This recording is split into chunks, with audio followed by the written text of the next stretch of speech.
l'arrivée de centaines de milliers de migrants bouscule l'un des acquis les plus concrets, les plus tangibles de l'Union européenne. Depuis 20 ans, l'espace Schengen permet la libre circulation sans papier, sans contrôle des voyageurs dans 26 pays. Seules des circonstances exceptionnelles peuvent remettre en cause ce principe fondamental. Comment fonctionne concrètement ce qu'on appelle l'espace Schengen? Suivez les explications d'Amandine Atalaya. L'accord est signé en 1985 dans une commune du Luxembourg, Schengen. L'Europe veut accélérer son unification. La France et l'Allemagne sont en plein rapprochement.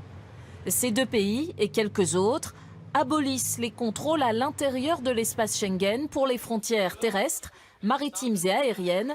Une petite révolution alors unanimement saluée. On n'a pas eu de contrôle en arrivant, c'est vraiment plus facile, c'est plus rapide. Pour moi c'est super, comme je voyage pas mal.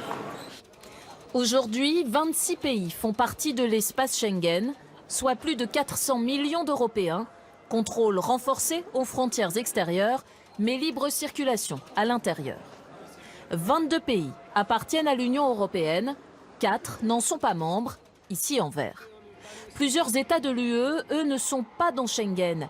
L'Irlande et le Royaume-Uni car ils ont refusé.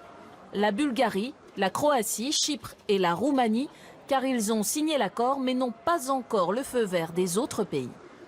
Une libre circulation donc, sauf exception.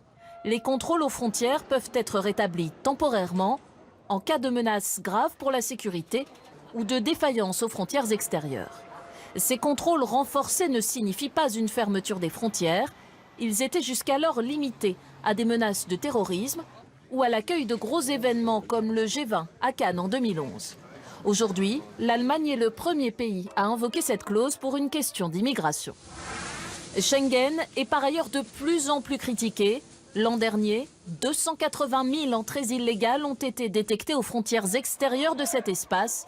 Plusieurs pays, l'Italie, la Grèce et la Hongrie, n'arrivent plus à remplir leur mission de contrôle.